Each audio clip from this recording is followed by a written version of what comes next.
The news reached every corner of the galaxy within hours. Quantum communication networks carried the impossible story to thousands of worlds. Humans had destroyed the Valian siege fleet in 17 seconds. Military leaders, government officials, and ordinary citizens watched the battle recordings with the same expression of disbelief. On the Valian homeworld of Crysthara, the High Council convened an emergency session. The crystal spires of their capital city pulsed with nervous energy as reports continued to arrive from the disaster at HFY. Overlord Zenthari survived, asked High Counselor Venthara. Yes, Honored One, replied the military liaison. He and 27 ship commanders are now prisoners of the humans. They report that human forces provided medical aid and followed all protocols for treatment of captured personnel. This was almost as shocking as the military defeat itself. The Valians had expected humans to be ruthless conquerors, like every other species that had challenged the Empire. Instead, the humans had shown mercy to their defeated enemies. What do they want? Asked another counselor. Nothing, Honored One. They demanded only that we withdraw from HFY and end the siege.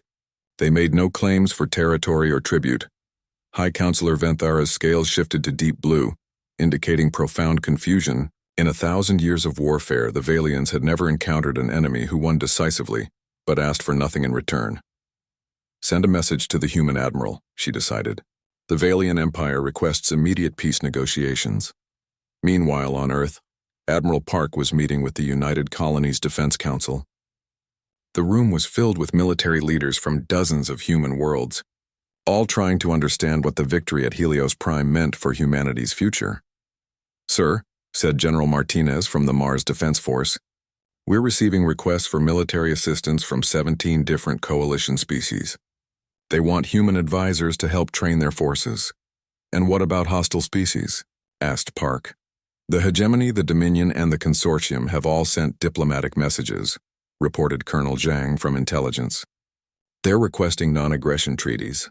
Apparently, they're more interested in avoiding war with us than winning one. Admiral Park studied the galactic map displayed on the main screen. Red markers showed potential threats, yellow markers showed neutral powers, and green markers showed allies. After the Battle of HFY, the map had changed dramatically. Many red markers had shifted to yellow, and several yellow ones had moved to green. Sir, said Captain Lee, who had been promoted to admiral after the battle, there's something else. Military academies across the galaxy are requesting human instructors. They want to learn our unconventional warfare techniques. This presented an interesting problem. Humans had won at HFY precisely because their tactics were unpredictable. If other species learned those same tactics, would humans lose their advantage? What do you think? Park asked his staff. I think we should teach them, said Commander Choi, now promoted to general, but not the tactics themselves. The thinking behind the tactics. Lieutenant Kim, now Captain Kim and commander of his own ship, raised his hand. Sir, what do you mean? Other species think warfare is about building better weapons or stronger defenses, Choi explained. We showed them it's about thinking differently. We should teach them how to think creatively, not how to copy what we did. Admiral Park nodded. This made sense. If humans tried to keep their tactical innovations secret, other species would eventually figure them out anyway. But if humans helped other species develop their own creative approaches to problems, everyone would benefit. The first interspecies military academy opened 6 months later on the neutral world of Haven Station. Students came from dozens of different races, all eager to learn from the humans who had achieved the impossible. Captain Kim found himself assigned as an instructor, teaching a class called Unconventional Problem Solving to young officers from across the galaxy. His students included crystalline Valians, multi-tentacled Aquarians, energy-based photons, and mechanical synthetics. Today we will discuss the concept of controlled randomness, he announced to his mixed class of aliens. Can anyone tell me what this means? A young Valian officer raised one of his 4 hands. Is it about making random decisions in battle? Not exactly, Kim replied. Random decisions are just chaos. Controlled randomness means making unexpected choices for specific reasons. He activated a tactical display showing the Battle of HFY. Our fleet used different weapons not because we were confused, but because we wanted to prevent your shields from adapting. We scattered our formations not because we were disorganized, but because we wanted to break up your perfect battle lines. An Aquarian student rippled her tentacles thoughtfully. So unpredictability was your strategy, not your mistake. Exactly, said Kim. Most species try to eliminate uncertainty from warfare. Humans learned to weaponize uncertainty itself. The lessons weren't just about military tactics. Students learned about human history, culture, and psychology. They studied why humans had developed such unusual approaches to problem solving. Your species evolved on a dangerous world, observed a synthetic student, its mechanical voice carrying curiosity. This shaped your survival strategies. True, Kim agreed. But every species faces challenges. The question is how you choose to respond to those challenges. He showed them examples from various alien cultures. The Valians had responded to danger by developing perfect coordination and adaptive technology. The Aquarians had created flexible social structures that could change rapidly. The synthetics had built redundant systems for every possible failure. All of these are good solutions, Kim explained, but they're predictable solutions. An enemy who studies you long enough can figure out how to counter them. A young Valian officer looked troubled. Then how do we defend ourselves if our strategies become predictable? By learning to be unpredictable, Kim answered. Not chaotic but creative, always ready to try something new when the old methods stop working. Back on Earth, Admiral Park was dealing with larger strategic questions. The human victory at HFY had changed the balance of power in the galaxy. Several major conflicts had ended simply because neither side wanted to risk fighting humans or human allies. Sir, reported Admiral Lee during a staff meeting, the coalition is requesting that we mediate the dispute between the mining guilds and the transport union. They think human negotiation techniques might find solutions that traditional diplomacy has missed. And the border conflict between the Northern Territories and the Free Worlds? Asked Park. Both sides have agreed to human arbitration, said General Choi. They'd rather have us make the decision than fight a war that might attract our military attention. This was an unexpected development. Humans had gained more influence through one decisive battle than most species achieved through centuries of conquest. But it also carried responsibilities. We need to be careful, Park warned his staff. Power can corrupt even when it comes from good intentions. We must never become the thing we defeated. Lieutenant Kim, now commanding the patrol ship Harmony, was seeing these changes firsthand. His missions took him to worlds where human presence had become a stabilizing factor. Species that had been enemies for generations were finding ways to coexist peacefully rather than risk human intervention. On one such world, an elderly alien approached him after a successful mediation between two warring factions. Human captain, the alien said, my people have fought the mountain dwellers for 300 years. You ended our conflict in 3 days. How? Kim thought about his answer carefully. We didn't end your conflict, you did. We just helped you see that there were more solutions than the ones you'd been trying. By being unpredictable? By being open to possibilities that no one had considered before, Kim corrected. The alien's translator struggled with some concepts, but the meaning came through. You showed us that our old ways of thinking about the problem were the problem itself. Yes, said Kim. Sometimes, the biggest obstacle to solving a problem is our assumptions about what the solution should look like. A year after the Battle of HFY, Admiral Park stood on the observation deck of a new space station orbiting Earth. The station served as headquarters for the Interspecies Cooperation Council, a body that had formed naturally as more species sought human mediation for their disputes. Captain Lee joined him at the viewing window. Outside, ships from dozens of different species moved peacefully through human space. Many carried students heading to the military academy, diplomats attending peace conferences, or traders engaging in commerce that would have been impossible during the old era of constant warfare. Do you think we did the right thing? Lee asked. You mean winning the battle or what we did afterward? Both, I suppose. Admiral Park watched a Valian transport dock with the station.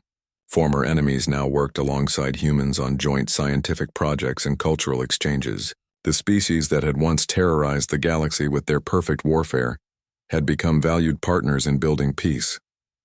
I think, Park said finally, that we proved something important, not just that humans can fight, but that humans can choose when not to fight. The human fleet dropped out of hyperspace like ghosts appearing from nowhere. Instead of arriving at the edge of the system where enemy sensors expected them, They materialized directly inside the Velian formation. 47 human ships suddenly found themselves surrounded by 200 alien vessels. On the Velian command ship, alarms screamed warnings. Overlord Zenthari's four eyes widened in shock as his tactical display showed red dots appearing throughout his perfect formation. "How did they get inside our perimeter?" he demanded. "Unknown, my lord," his tactical officer replied, panic creeping into his voice. "They should not be able to navigate so precisely through hyperspace." What the Valians didn't know was that human navigation technology was different from theirs. While alien ships used mathematical precision to exit hyperspace at safe distances, human ships had learned to use calculated risks. They could drop out of hyperspace closer to gravity wells and energy fields than any other species dared attempt. Admiral Park stood calmly on his bridge as Valian ships turned toward them from all directions. Energy weapons began charging with ominous glows. The enemy had them completely surrounded. "This is exactly where we want to be," he told his crew. Captain Lee was studying her tactical display. 200 enemy ships versus 47 human ones. The odds were terrible, but that wasn't what mattered. What mattered was that every Valian ship was now forced to adjust its position to target. The humans scattered throughout their formation. Their perfect battle. "Formation is breaking apart," she announced with satisfaction. Lieutenant Kim's hands moved over his weapon controls. His screen showed dozens of different targeting options. Kinetic rounds, energy beams, plasma missiles, gravity bombs. He had trained on each weapon system individually, but never all of them at once. "Sir, which weapons should I use first?" he asked. "All of them," came Admiral Park's reply over the communication system. "Fire everything at different targets. Change weapons every few seconds. Don't follow any pattern." This went against everything Kim had learned at the academy. Military doctrine said to concentrate fire, use the most effective weapons, coordinate with other ships. But as he watched his display, he began to understand the plan. The Valian shields were designed to analyze incoming weapons and adapt accordingly. If they received kinetic rounds, the shields would strengthen against physical impact. If they received energy beams, the shields would adjust to absorb that specific frequency. But what if they received kinetic rounds and energy beams and plasma missiles and gravity bombs all at the same time from different angles? Commander Choi was in the Marine Bay watching the battle through a tactical feed. His soldiers stood ready in their boarding pods, waiting for opportunities to assault enemy ships. "Look at that," said one of his sergeants, pointing at the screen. A Valian cruiser was spinning slowly as its shields flickered between different configurations. The alien technology couldn't decide how to adapt when facing 5 different types of weapons simultaneously. "Get ready," Choi told his Marines. "When their shields fail, we go in fast and unpredictable." The first human ship to open fire was the destroyer Relentless. It launched a barrage that included nuclear warheads, antimatter torpedoes, kinetic slugs moving at incredible speed, and beams of pure energy. The weapon struck a Valian battleship from multiple directions. The alien shields tried to adapt. First, they strengthened against nuclear radiation. Then they shifted to absorb energy beams. Then they hardened against kinetic impact. But they couldn't do all 3 at the same time. Cracks appeared in the Crystal Hall as conflicting defensive systems overloaded each other. Overlord Zenthari watched in growing alarm as his tactical display showed chaos spreading through his fleet. The humans were not following any recognizable battle pattern. Each ship attacked different targets with different weapons. Some ships would fire everything at once, then suddenly stop and move to new positions. Others would attack continuously but change their weapon types every few seconds. "Adapt the shields," he ordered. "Calculate their attack patterns." "We are trying, my lord," his technical officer replied desperately. "But there are no patterns. Each human ship is doing something completely different." "That's impossible. All military forces follow tactical doctrines." But as Zenthari watched, he realized it was true. One human ship was using only kinetic weapons. Another used only energy beams. A third alternated between every weapon type in its arsenal. A fourth ship was firing random combinations at random intervals. His computers, designed to predict and counter enemy tactics, were receiving data that made no sense. How do you calculate a response to randomness? Captain Lee was coordinating the human attack from her position on the bridge. But instead of giving specific orders, she was encouraging her captains to follow their instincts. "Defiant, nice work on that cruiser. Keep changing your approach angles. Thunderbolt, try mixing your weapon types more randomly. Confuse their targeting systems. Victory, excellent improvisation. That spinning attack pattern is completely unpredictable. Lieutenant Kim found himself enjoying the battle in a way he had never expected. Instead of following strict procedures, he was free to be creative. He fired gravity bombs at one target while hitting another with kinetic rounds. He used energy beams to distract enemy sensors while nuclear missiles approached from different angles. This is actually fun, he said to himself, then felt guilty for enjoying combat. But Admiral Park understood. This is how humans are meant to fight, he announced to the fleet. Not like machines following programs, but like hunters using their instincts. The Valian formation, which had been perfect and organized just minutes before, was now in complete disarray. Ships collided with each other as they tried to maneuver in unpredictable directions. Shields failed as they overloaded, trying to adapt to random attacks.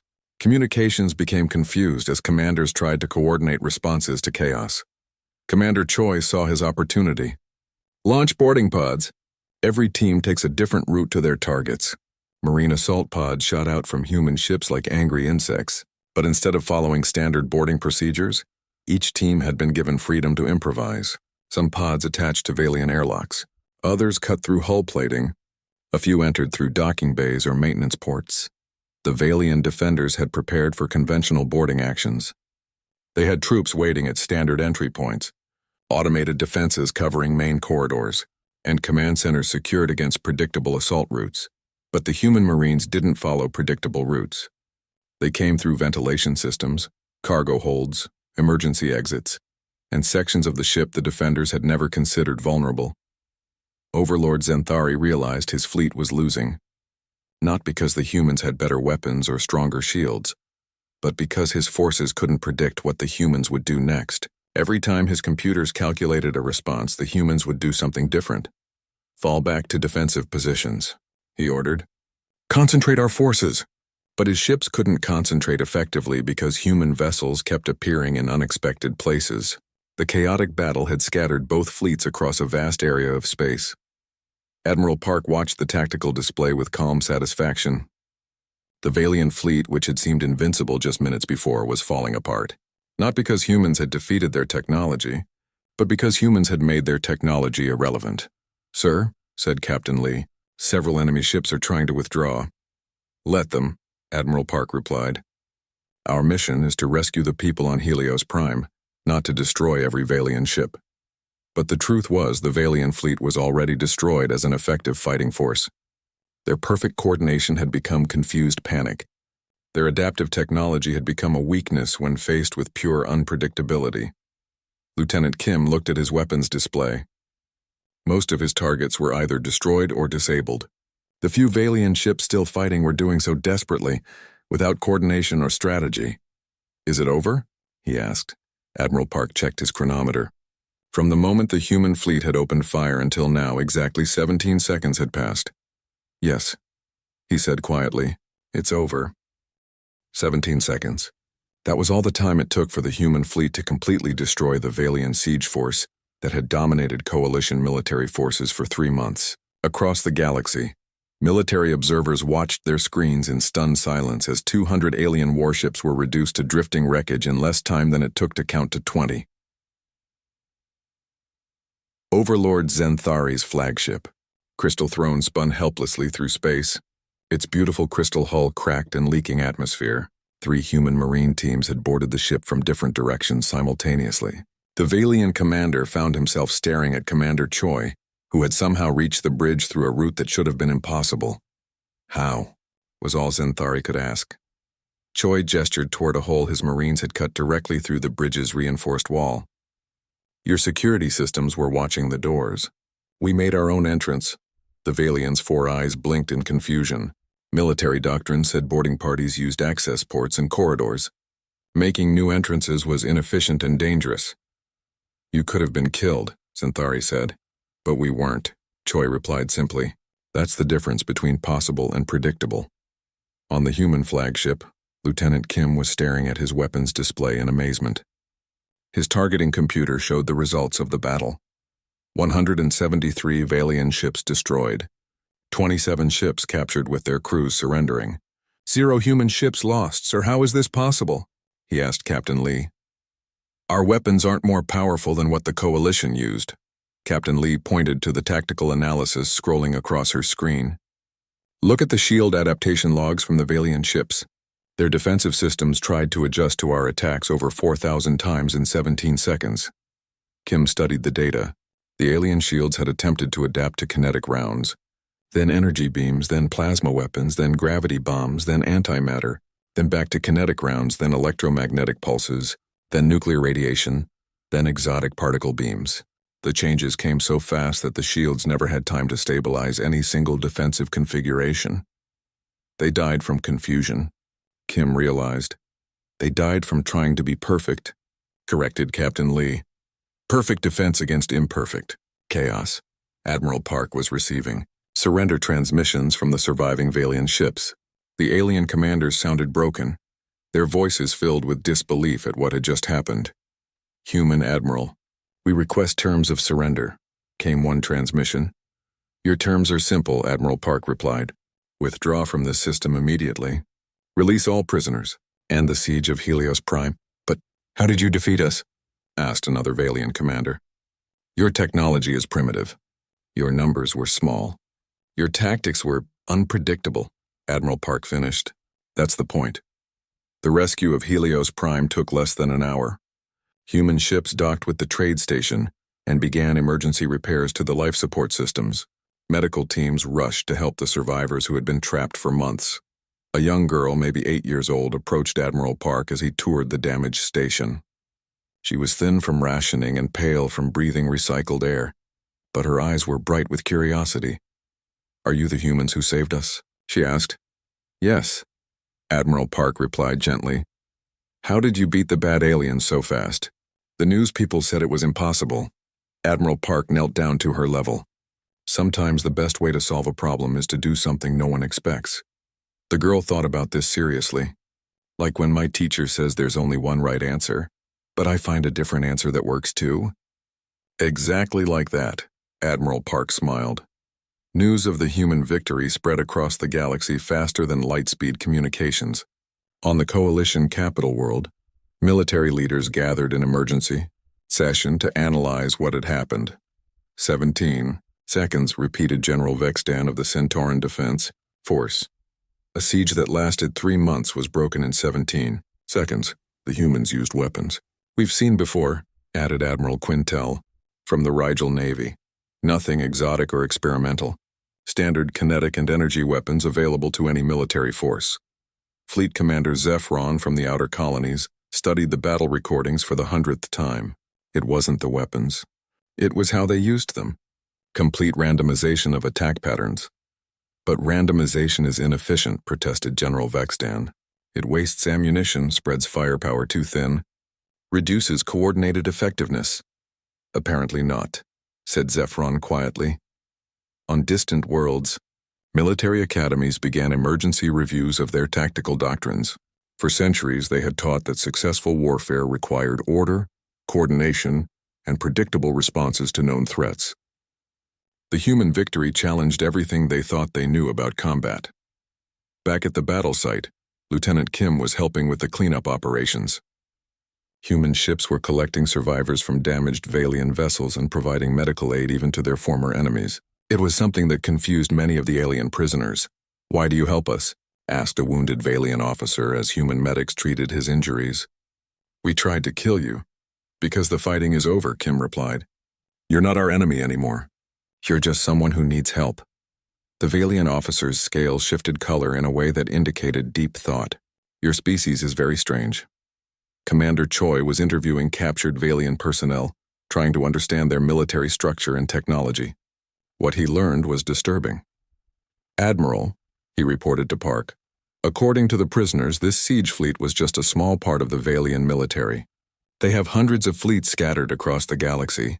Are you worried?" Admiral Park asked. "Should I be?" Admiral Park looked out at the wreckage of what had been the most feared military force in local space. "Ask me that question again after word of this battle reaches the Valian homeworlds." Captain Lee was analyzing the battle data when something interesting caught her attention. Sir, I'm seeing reports that several hostile alien civilizations have suddenly canceled planned military operations. Which civilizations? The hegemony was planning to invade the Tau Ceti colonies next month. They just announced a postponement for strategic review. The Dominion has recalled 3 attack fleets that were heading toward human space.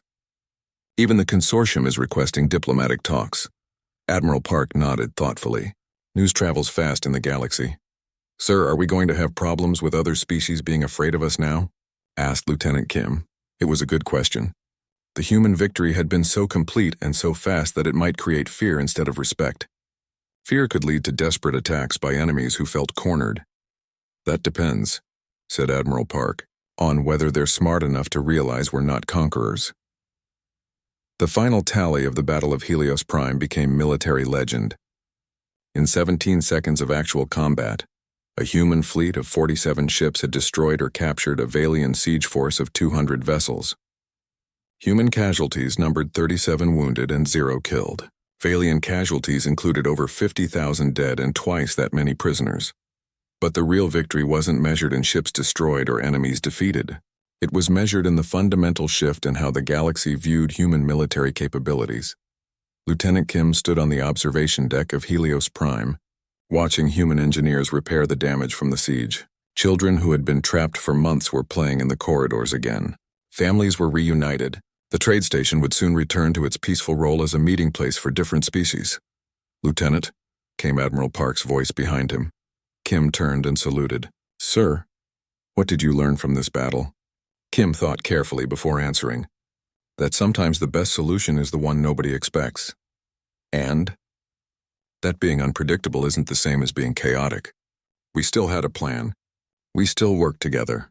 We just didn't let the enemy figure out what we were doing. Admiral Park smiled. Very good. Now forget everything you learned at the Academy about conventional warfare. Tomorrow we start training for unconventional victory. As the human fleet prepared to leave Helios Prime, they carried with them more than just the satisfaction of a successful rescue. They carried the knowledge that humanity had found its place in galactic military doctrine. They were the species that could weaponize chaos itself. Across the galaxy, alien military leaders watched their screens with interest. The human fleet was approaching the Helios Prime system, and everyone wanted to see how quickly they would die. Betting pools had opened on several worlds. Most aliens gave the humans less than 10 minutes. On the bridge of the Valian command ship Crystal Throne, Overlord Zenthari studied the approaching human vessels. His skin was pale blue and covered in scales that caught the light from his ship's energy cores. Like all Valians, he had 4 arms and eyes that could see across many different types of radiation. How many ships? He asked his tactical officer. 47, my lord, smaller than any previous rescue attempt. Zenthari made a sound that was almost like laughter. The mammals grow desperate. They send their younglings to die for strangers. The tactical officer pulled up detailed scans of the human ships. Their technology is primitive, my lord. Simple metal hulls, chemical rockets, kinetic weapons. Nothing we haven't seen before. And nothing our shields cannot adapt to, said Zenthari. Prepare the planet-killer weapons. When their pathetic attack fails, we will destroy them all at once. Let the galaxy see what happens to those who challenge the Empire. Meanwhile, on the human flagship, Captain Lee was explaining something very different to her crew. She stood in front of a large display showing the wreckage of previous coalition fleets. Look at these battle recordings, she said, pointing to the screen. Every fleet that attacked the Valians used the same basic strategy. They identified the enemy's strongest weapons and designed defenses against them. They found the enemy's weak spots and concentrated fire there. Lieutenant Kim studied the recordings. That makes sense. Basic military thinking. For fighting basic enemies, Captain Lee agreed. But look what happened each time. The screen showed the same pattern over and over. Coalition fleets would achieve initial success, their weapons penetrating Valian shields and causing damage. But within minutes, the enemy shields would adapt. The same weapons that worked at first became useless. The Valians are like a puzzle that changes itself, explained Captain Lee. Every time you think you've solved it, it becomes a different puzzle. Commander Choi was cleaning his rifle while he listened. His Marines were scattered throughout the ship, ready for boarding actions. So how do you fight an enemy that adapts to everything? You don't, said Admiral Park as he entered the briefing room. You make adaptation impossible. The Admiral activated a new display. This one showed human military history from Earth's ancient past. Battles where small armies defeated large ones through surprise and unpredictability. Other species evolved on worlds where cooperation and order were necessary for survival, he explained. They think in terms of patterns, systems, logical responses to known threats. Lieutenant Kim was trying to understand. But humans are different? Humans evolved as hunters on a world full of dangerous predators, said Admiral Park. We learned to be unpredictable because predictable humans got eaten. Captain Lee nodded. Every other species fights like a machine. Input threat, calculate response, execute solution. The Valians have built their entire military around defeating machine-like thinking. But humans don't think like machines, said Commander Choi. Understanding now. We think like chaos. The Admiral smiled. Controlled chaos. Calculated randomness. We're going to give the Valians something their computers can't process.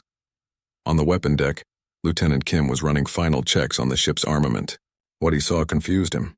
Instead of the usual setup where all weapons were the same type, the Indomitable carried dozens of different weapon systems. Sir, why do we have so many different guns? He asked the weapons chief. Orders from the Admiral, came the reply. Kinetic projectiles, energy beams, plasma charges, gravity wells, electromagnetic pulse weapons, nuclear warheads, antimatter torpedoes, and some things I don't even recognize. Kim looked at the control panel. It was incredibly complex with separate systems for each type of weapon. How are we supposed to coordinate all this? We're not, said the weapons chief. Each gunner picks their own targets and changes weapons randomly every few seconds. No pattern, no system, no way for the enemy to predict what's coming next. This was completely different from standard military doctrine. Usually, all ships in a fleet would concentrate the same type of fire on the same targets. It was efficient and logical. But sir, won't this be wasteful? Inefficient? Kid, efficiency is what got 17 fleets destroyed, the weapons chief replied. Sometimes you win by being better. Sometimes you win by being smarter. And sometimes you win by being so crazy that the other guy doesn't know how to respond. In the Marine quarters, Commander Choi was giving his soldiers their final briefing. Unlike the ship crews, the Marines would need to board enemy vessels if the opportunity arose. Listen carefully, he told them. The Valians expect boarding parties to follow standard procedures. Secure the airlocks, advance through main corridors, capture the bridge and engine room. A young Marine raised her hand. What are we going to do instead? Everything else, said Choi. Cutting through hull plates, entering through waste disposal systems, using maintenance shafts, emergency exits, cargo bays. Every team takes a different route. No coordination between teams. Another Marine looked worried. Sir, that sounds dangerous. What if we get lost? What if teams accidentally fight each other? Better than being predictable, Choi answered. The Valians have sensors that can track normal military movements. Their computers can calculate where boarding parties will go and prepare defenses. But they can't defend against randomness. Back on the Valian command ship, Overlord Zenthari was becoming impatient. Long-range sensors showed the human fleet still several hours away from the system. Why do they approach so slowly? He asked. Unknown, my lord, replied his tactical officer. Perhaps they are frightened. Zenthari studied the human ship formations. They looked strange compared to other military fleets. Instead of organized battle groups, the human ships seemed to be scattered randomly through space. Some flew in tight formation, others spread out over vast distances. Scan their communications, he ordered. We are trying, my lord, but their signals are encrypted with some kind of random cipher. We cannot break it? Random cipher? Zenthari's scales shifted color slightly, a sign of confusion among his people. Yes, my lord. The encryption changes continuously with no detectable pattern. For the first time since the siege began, Overlord Zenthari felt a small touch of uncertainty.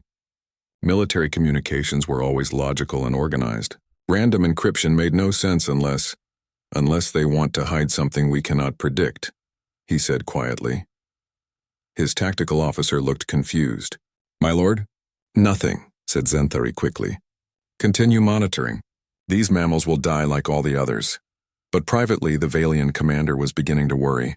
In 1,000 years of warfare, they had never encountered an enemy that seemed to reject logic and organization completely. On the human flagship, Admiral Park was making final preparations.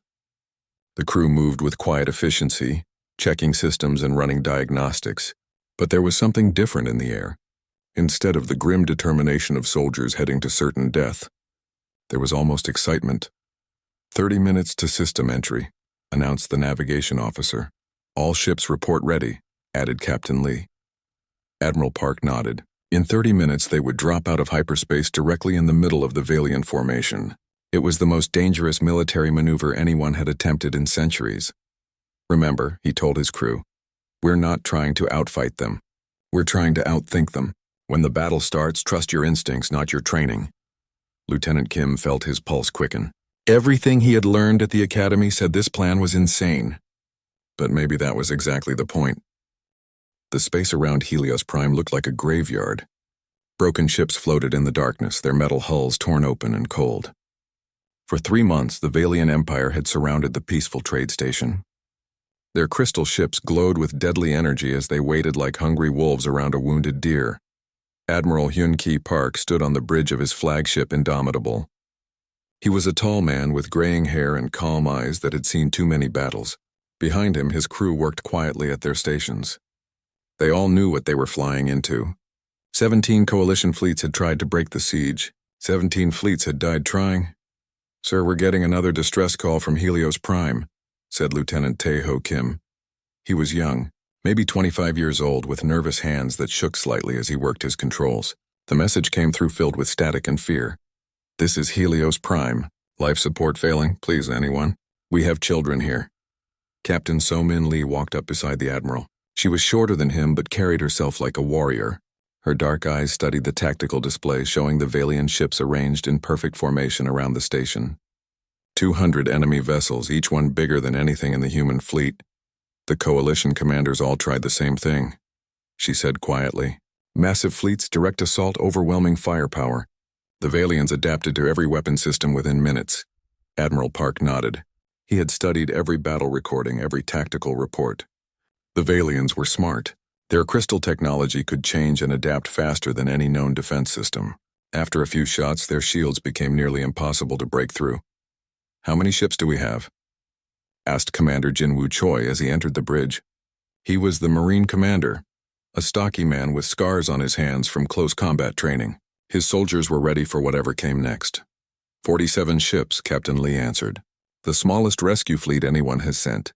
Commander Choi laughed, but it was not a happy sound. The galaxy thinks we're crazy. Maybe they're right. Lieutenant Kim turned from his station. Sir, I'm picking up transmissions from news ships. They're all saying the same thing. Another human suicide mission. They think we're going to die just like everyone else. Admiral Park walked to the main view screen. In the distance, he could see the faint glow of HFY. Somewhere on that station, families were running out of air. Children were crying. People were dying slowly while the galaxy watched and called it hopeless. The Valiants have been fighting for 1,000 years, Admiral Park said to his officers. They've conquered 50 star systems. Their technology adapts to any threat. Every military academy in the galaxy teaches their battle methods as examples of perfect warfare. He turned to face his crew. But they've never fought humans before. Captain Lee pulled up the tactical display. The Valiant ships moved in beautiful patterns like dancers in space. Their formation was perfect with no wasted movement or energy. Every ship knew exactly where to be and when to be there. Look at them, she said. Perfect order. Perfect coordination. Perfect predictability. That's their strength, said Commander Choi. No, said Admiral Park with a small smile. That's their weakness. The human fleet was different. Their ships looked rough compared to the crystal beauty of the Valiant vessels. Some were military ships with thick armor and heavy weapons. Others were converted cargo haulers with extra gun mounts welded on. A few were tiny fighters that could barely hold one person. Lieutenant Kim had never been in a real battle before. His hands were sweating as he ran diagnostics on the weapon systems. Everything looked normal, but normal weapons had failed against the Valiants 17 times already. Sir, what makes us different? He asked. Our weapons aren't better than what the Coalition used. Our ships aren't faster. We don't have some secret super technology. Admiral Park sat down in his command chair. He thought about his grandfather who had fought in the old wars on Earth. He thought about human history, full of small armies beating bigger ones through cleverness and determination. The other species think like engineers, he said finally. They see a problem, they build a solution. The Valiants adapt, so they build bigger guns. When bigger guns don't work, they build even bigger guns. Captain Lee nodded. She understood. But humans don't think like engineers. No, said Admiral Park. We think like survivors. The bridge grew quiet except for the soft sounds of computers and life support systems. Outside, the Valian fleet waited patiently. They had time. They knew no rescue fleet could reach Helios Prime through their perfect defenses. Commander Choi checked his equipment one more time. His Marines were ready for boarding actions if needed. Each soldier carried weapons that could work in zero gravity and thin atmosphere. They had trained for months on ship-to-ship combat. The Valians expect us to attack from the edge of the system, Captain Lee explained to Lieutenant Kim. Every other fleet did that. Build up speed, charge in with maximum firepower. Try to punch through their lines. That makes sense, said Kim. Basic military tactics. Basic tactics for basic enemies, said Admiral Park.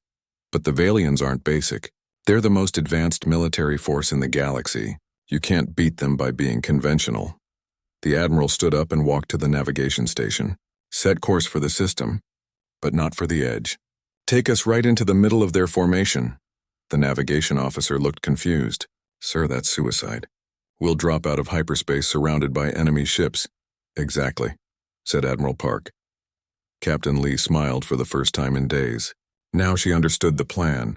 It was crazy, dangerous, and completely unpredictable. In other words, it was perfectly human. All ships prepare for battle, Admiral Park announced over the fleet communication system. We're not here to trade shots with the enemy. We're not here to test our strength against theirs. We're here to do something they've never seen before. Lieutenant Kim felt his heart beating faster. What are we going to do? Admiral Park looked out at the stars where the Valian fleet waited in perfect formation. Soon that perfection would become chaos. Soon the galaxy would learn that humans didn't fight the way other species expected. We're going to win, he said simply.